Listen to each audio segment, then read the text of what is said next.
ಮೂರನೇ ಅಧ್ಯಾಯದ 12ನೇ ಶ್ಲೋಕ.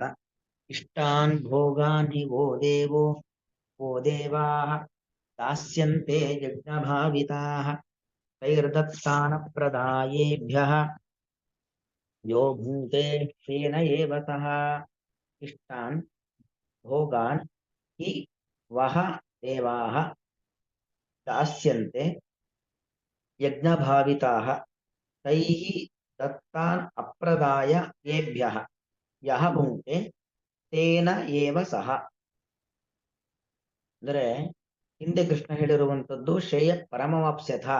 ಶ್ರೇಯಸ್ಸು ಅಂದ್ರೆ ಮುಕ್ತಿ, ಮುಕ್ತಿಯ ಸುಖವನ್ನ, ಪರಂ ಶ್ರೇಯ ಅಂದ್ರೆ ಮುಕ್ತಿ ಸುಖವನ್ನ ಹೊಂದುತ್ತೀರಾ ಯಜ್ಞಾಚರಣೆ ಮಾಡುವ ಮೂಲಕವಾಗಿ ಭಗವತ್ ತತ್ವಜ್ಞಾನವನ್ನ ಪಡೆದು ಮುಕ್ತಿಗೆ ಹೋಗ್ತೀರಾ ಅಂತ ಒಂದು ಹೇಳಿದ್ರೆ, ಮುಕ್ತಿಗೆ ಹೋಗೋದು ನಮ್ಮ ಈ ದೇಹ ಬಿಟ್ಟ ನಂತರ. ಆದ್ರೆ ಈ ದೇಹ ಇದ್ದಷ್ಟು ದಿವಸ ಈ ದೇಹ ಸಮರ್ಥವಾಗಿ ಬದುಕಬೇಕು ಅಂತಾದ್ರೆ ಅದಕ್ಕೇನೇನು ಸಂತಾನ ಸಂಪತ್ತು ಇದೆಲ್ಲ ಬೇಕಲ್ವ, ಅದೆಲ್ಲ ಸಿಗುತ್ತೋ ಇಲ್ವೋ ಅಂತ ಕೇಳಿದ್ರೆ ಕೃಷ್ಣ ಅದನ್ನು ಹೇಳ್ತಿದ್ದಾನೆ. ಇಷ್ಟಾನ ಭೋಗಾನಿ ವಹ ದೇವಃ ಯಜ್ಞಭಾವಿತಾಃ ದಾಸ್ಯಂತೆ. ಯಜ್ಞಭಾವಿತಾಃ ದೇವಾಃ, ಯಜ್ಞದಿಂದ ಭಾವಿತರಾದ ದೇವತೆಗಳು ಅಂದ್ರೇನು?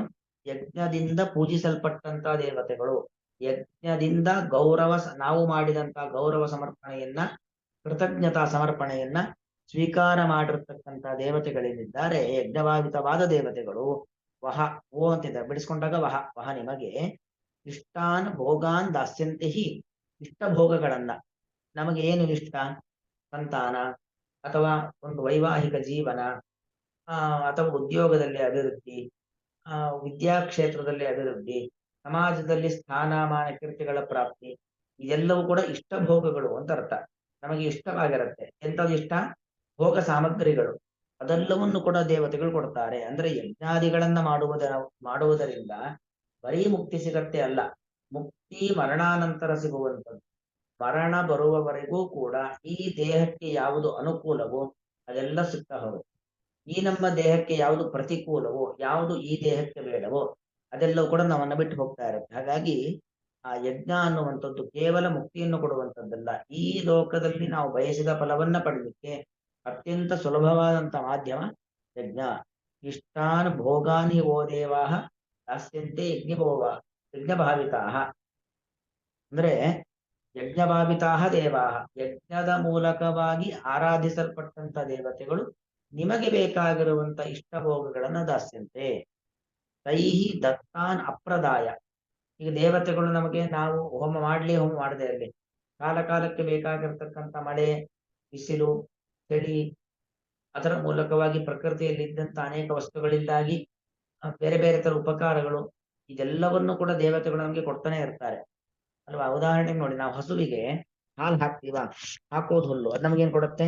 ಹಾಲು ಕೊಡುತ್ತೆ. ಒಂದು ತೆಂಗಿನ ಮರ, ನಾವು ಅದಕ್ಕೇನು ಸಿಹಿಯಾದ ನೀರು ಹಾಕ್ತೀವಾ, ಯಾವುದೋ ಬೇಡದ ನೀರನ್ನ ಮರದ ಬುಡಕ್ಕೆ ಚೆಲ್ತೀವಿ, ಅದು ನಮಗೆ ಹಿತವಾದ ಆರೋಗ್ಯಕರವಾದ ಎಳನೀರನ್ನ, ತೆಂಗಿನಕಾಯಿನೆಲ್ಲ ನಮಗೆ ಕೊಡುತ್ತೆ. ಹೀಗೆ ಆ ಪ್ರಕೃತಿ ಅನ್ನೋದು, ಆ ಪ್ರಕೃತಿ ನಿಯಾಮಕರಾದ ದೇವತೆಗಳು ನಮಗೆ ಬೇಕಾದಷ್ಟು ಕೊಡ್ತಾರೆ. ಆದರೆ ತೈಹಿ ದತ್ತಾನ್, ಅವರಿಂದ ಕೊಡಲ್ಪಟ್ಟದ್ದನ್ನ ಏಭ್ಯ ಅಪ್ರದಾಯ, ಈ ದೇವತೆಗಳಿಗೆ ಕೊಡದೇನೆ ಯಹ ಭುಂಕ್ತೆ, ಅವರಿಂದ ಪಡೆಯೋದು, ಅವರಿಗೆ ಏನು ಹಿಂದಿರುಗಿಸಿ ಕೊಡದೇ ಇರೋದು, ಅವರಿಗೆ ಯಾವುದೇ ತರ ಕೃತಜ್ಞತಾ ಸಮರ್ಪಣೆಯನ್ನು ಮಾಡದೇ ಇರೋದು, ಅಪ್ರದಾಯ, ಅವರಿಗೆ ಏನೋನ್ನೂ ಸಮರ್ಪಣೆಯನ್ನ ಮಾಡದೆ ಯಹ ಭುಂಕ್ತೆ, ಯಾರು ಸುಖ ಪದಾರ್ಥಗಳನ್ನ ಅನುಭವಿಸುತ್ತಾನೋ ತೇನ ಏವ ಸಹ, ಅವನೇನಾಗಿರ್ತಾನೆ? ಸ್ಥೇನ ಅಂದ್ರೆ ಕಳ್ಳ ಅಂತ ಅರ್ಥ. ಕಳ್ಳ ಅಂದ್ರೇನು? ನಾವಿಲ್ಲಿ ದೇವತೆಗಳ ಸಂಪತ್ತನ್ನ ಕದ್ದು ಕಳ್ಳತನವನ್ನ ಮಾಡಿದ್ದಲ್ಲ, ಮತ್ತೇನು, ಅವರಿಂದ ಉಪಕಾರವನ್ನ ಪಡೆದು ಆ ಉಪಕಾರವನ್ನ ನಾವು ಸ್ಮರಣೆ ಮಾಡ್ತಾ ಇಲ್ಲ. ಉಪಕಾರಕ್ಕೆ ಪ್ರತ್ಯುಪಕಾರ ಮಾಡ್ಲಿಕ್ಕೆ ಸಾಧ್ಯನೇ ಇಲ್ಲ. ಕಡೆಯ ಪಕ್ಷ ಉಪಕಾರಕ್ಕೊಂದು ಏನು ಮೆಚ್ಚುಗೆಯನ್ನು ವ್ಯಕ್ತಪಡಿಸ್ಬೇಕು. ಅದಕ್ಕೆ ನಾವು ಪ್ರತಿಯಾಗಿ ಉಪಕಾರ ಮಾಡ್ಲಿಕ್ಕೆ ಅವಕಾಶ ಏನಾರು ಸಿಗತ್ತಾ ಅಂತ ಕಾಯ್ತಾ ಇರಬೇಕು. ಯಾವುದೂ ಇಲ್ಲದೆ ದೇವರು ಕೊಟ್ಟದ್ದನ್ನೆಲ್ಲ ಅನುಭವಿಸ್ಕೊಂಡು ಕೂತ್ಕೊಂಡ್ರೆ ಅವನು ಸ್ಥೇನ ಅಂದ್ರೆ ಕಳ್ಳ. ಹಾಗಾಗಿ ನಾವು ನಮ್ಮ ಮೇಲೆ ಕಳ್ಳತನದ ಆರೋಪ ಬರಬಾರದು, ನಾವು ಕಳ್ಳರಾಗಬಾರದು ಅಂದ್ರೆ ಪ್ರತಿ ಕ್ಷಣದಲ್ಲೂ ಕೂಡ ದೇವತೆಗಳು ಮಾಡಿರತಕ್ಕಂತ ಉಪಕಾರವನ್ನ ಸ್ಮರಣೆ ಮಾಡಬೇಕು.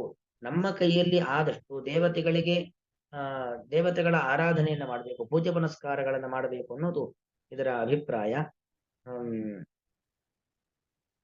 ಯಜ್ಞಭಾವಿತಾಃ, ಯಜ್ಞದಿಂದ ಕೃತಜ್ಞತಾ ಸಮರ್ಪಣೆಯನ್ನ ಸ್ವೀಕರಿಸುವಂತಹ ಸ್ವೀಕರಿಸಿರುವಂತಹ ದೇವತೆಗಳು ವಹ ನಿಮಗೆ ಇಷ್ಟಾನ್ ಭೋಗಾನ್ ಇಷ್ಟ ಭೋಗಗಳನ್ನು ಅಂದ್ರೆ ನಿಮಗೆ ಯಾವ ಯಾವ ಕಾಲದಲ್ಲಿ ಏನೇನು ಬೇಕು ಅಂತ ಎಲ್ಲಾ ಭೋಗ ಸಾಮಗ್ರಿಗಳನ್ನು ಕೂಡ ದಾಸ್ಯಂತೆ ಕೊಡುತ್ತಾರೆ. ತೈಹಿ ದತ್ತಾನ್ ಆ ದೇವತೆಗಳಿಂದ ಕೊಡಲ್ಪಟ್ಟದ್ದನ್ನು ಏಭ್ಯ ಅಪ್ರದಾಯ ಈ ದೇವತೆಗಳಿಗೆ ಕೃತಜ್ಞತಾ ಸಮರ್ಪಣಾ ಭಾವನೆಯಿಂದಾಗಿ ಹಿಂದಿರುಗಿಸದೆ ಯಹ ಭುಂಕ್ತೆ ಯಾರು ತಿನ್ನುತ್ತಾನೋ ಸಹ ತೇನಃ ಏವ ಅವನು ಕಳ್ಳನೇ. ಅಂದ್ರೆ ಒಂದು ಚಿಕ್ಕ ಪ್ರಾಣಿ ಪಕ್ಷಿಗಳಲ್ಲೂ ಒಂದು ಮರಗಿಡ ಬಳ್ಳಿಗಳಲ್ಲೂ ಕೂಡ ಕೊಟ್ಟಿದ್ದನ್ನ ಅನಂತ ಪಟ್ಟು ಮಾಡಿಕೊಡುವಂತ ಸ್ವಭಾವ ಇರುತ್ತೆ. ಭೂಮಿಯಲ್ಲಿ ಇದ್ದಂತ ಅನೇಕ ರೀತಿಯಾದಂತ ನೀರುಗಳನ್ನ ಮೋಡ ಸ್ವೀಕಾರ ಮಾಡುತ್ತೆ. ಅದು ನಮಗೆ ಉಪ್ಪು ನೀರು ಕೊಡುತ್ತಾ ವಾಸನೆ ನೀರು ಕೊಡುತ್ತಾ? ಉಪ್ಪು ನೀರನ್ನು ಕೊಡೋದಿಲ್ಲ, ವಾಸನೆ ನೀರನ್ನು ಕೊಡೋದಿಲ್ಲ. ಭೂಮಿಯಿಂದ ಸ್ವೀಕರಿಸಿದಂತ ನೀರನ್ನ ಪರಿಶುದ್ಧವನ್ನಾಗಿಸಿ ನಮಗೆ ಕೊಡುತ್ತೋ ಇಲ್ವೋ? ಆಗ್ಲೇ ಹೇಳಿದೆ, ಒಂದು ಮರ, ಆ ಮರದ ಬುಡಕ್ಕೆ ನಾವೇನೋ ಬೆಳೆದು ಕಸ ಹಾಕಿರ್ತೀವಿ, ಆದ್ರೆ ನಮಗೆ ಆ ಮರ ಇಂಪಾದ ರುಚಿಕರವಾದಂತ ಮಾವು ಹರಿಸ ಮೊದಲಾದ ಹಣ್ಣುಗಳನ್ನ ಕೊಡುತ್ತೆ. ಹಸುವಿಗೆ ಬೇಡದೇ ಇದ್ದಂತ ಹುಲ್ಲನ್ನ ಹಾಕಿರ್ತೀವಿ, ಅನ್ನ ಬಸಿದ ಗಂಜಿಯನ್ನ ಹಾಕಿರ್ತೀವಿ, ತಿಳಿಯನ್ನ ಹಾಕಿರ್ತೀವಿ, ಆದ್ರೆ ನಮಗದೇನ್ ಕೊಡುತ್ತೆ? ರುಚಿಕಟ್ಟಾದಂತ ಹಾಲನ್ನ ಕೊಡುತ್ತೆ. ಹಾಗೆ ದೇವತೆಗಳು ನಮಗೆ ಬೇಕಾದಷ್ಟು ಕೊಟ್ಟಿದ್ದಾರೆ. ಆ ಕೊಟ್ಟಿದ್ದನ್ನ ನಾವು ನೆನಪು ಮಾಡಿಕೊಳ್ಳೋದಿಲ್ಲ, ಆ ದೇವತೆಗಳ ಪೂಜೆಯನ್ನು ಮಾಡೋದಿಲ್ಲ ಅಂತಂದ್ರೆ ತೇನ ಏವ ಸಹ ತೇನಃ ಏವ ಅವನು ನಿಜವಾಗಿ ಏನಾಗಿರ್ತಾನೆ? ಕಳ್ಳನೇ ಆಗಿರ್ತಾನೆ. ಇಷ್ಟಾನ್ ಭೋಗಾನ್ ಹಿ ವೋ ದೇವೋ ದಾಸ್ಯಂತೆ ಯಜ್ಞ ಭಾವಿತಾ ತೈರ್ದತ್ತಾನ ಪ್ರದಾಯೇಭ್ಯ ಯೋ ಭುಂಕ್ತೆ ತೇನ ಏವ ಸಹ. ಶ್ರೀ ಕೃಷ್ಣಾರ್ಪಣಮಸ್ತು.